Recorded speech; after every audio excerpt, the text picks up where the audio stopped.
sont obligés de choisir qui sauver ou qui laisser trépasser, pour le dire directement. La gravité n'est pas ce qui est au premier plan quand on parle du Covid-19, qui est dû en passant à un virus qui s'appelle le SARS-CoV-2.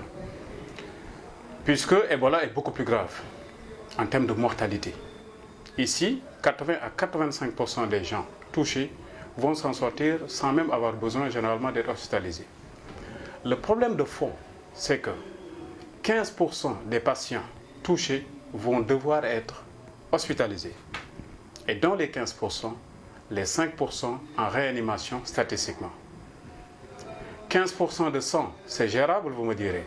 Mais 15% de 1000, ça commence à être difficile. 15% de 10 000, de 100 000, c'est quasiment impossible chez nous. D'où la nécessité pour tout le monde de respecter les mesures édictées par les autorités sanitaires, notamment le ministère de la Santé.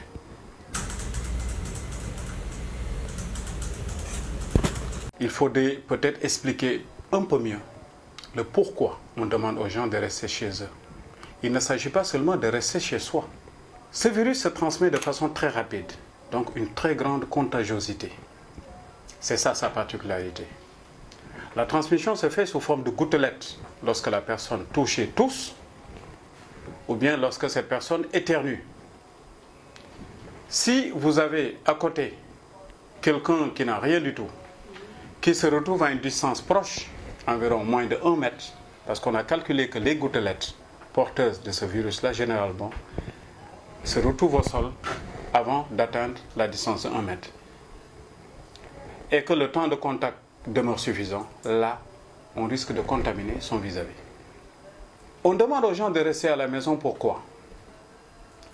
Si tout le monde reste chez soi, et que, encore une fois, dans les maisons, les gens respectent la distance réglementaire.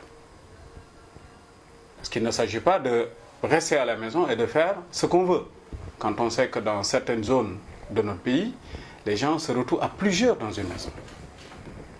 Si les gens ne respectent pas la distance de 1 mètre minimal d'une personne à l'autre et les mesures d'hygiène, on va y revenir tout à l'heure, qu'est-ce qui va se passer? C'est de micro-foyers qui vont se développer un peu partout.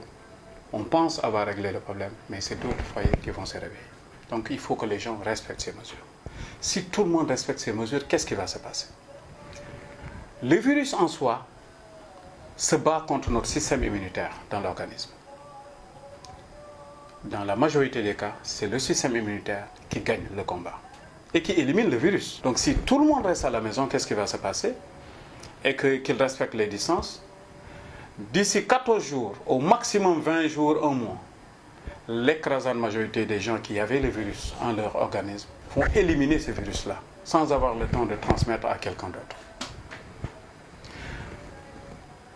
Il peut y avoir des gens, parmi ces gens touchés, qui soient fragiles ou fragilisés, avec un système immunitaire affaibli par certains traitements, ou bien les personnes âgées, les diabétiques, les grabataires, ainsi de suite. Ces gens-là ne pourront pas combattre le virus et gagner raisonnablement sans aide. Ils vont souffrir de par le virus. On va appeler les services concernés qui vont venir les récupérer et les amener en hospitalisation et les prendre en charge. Si c'est fait de façon sécure, ils n'auront pas le temps de contaminer quelqu'un d'autre. Ce n'est que par ce moyen qu'on va réduire la masse critique des gens touchés. Maintenant, il faut aider par rapport à tout cela. Donc à ces gens qui sont obligés de sortir, on va dire quoi? Sortez certes, mais respectez la distance réglementaire vis-à-vis de qui que ce soit. Que ce soit dans la famille, que ce soit dans la rue, que ce soit vis-à-vis des enfants, ainsi de suite. Première des mesures. Le virus ne va jamais se lever, s'envoler et venir vous contaminer. S'il vous contamine, c'est parce que vous vous êtes retrouvé proche de quelqu'un qui l'a et qui tousse, qui éternue, ou bien qui parle fort au point d'envoyer des particules que vous allez inhaler. Une des causes. Deuxième cause. Si vous touchez à des endroits où il y a le virus, les montants des bus, les tables de réunion, alors que quelqu'un a eu à tousser, éternuer dessus, il n'y a pas longtemps, qu'est-ce qui va se passer? Vous touchez, vous mettez les mains ou bien les doigts au niveau de vos muqueuses, les yeux, le nez, la bouche, vous allez être contaminé. Donc, deuxième mesure, toujours avoir les mains propres et veiller à ne jamais toucher ces muqueuses avec ses doigts. Ne jamais toucher les yeux, ni le nez, ni la bouche.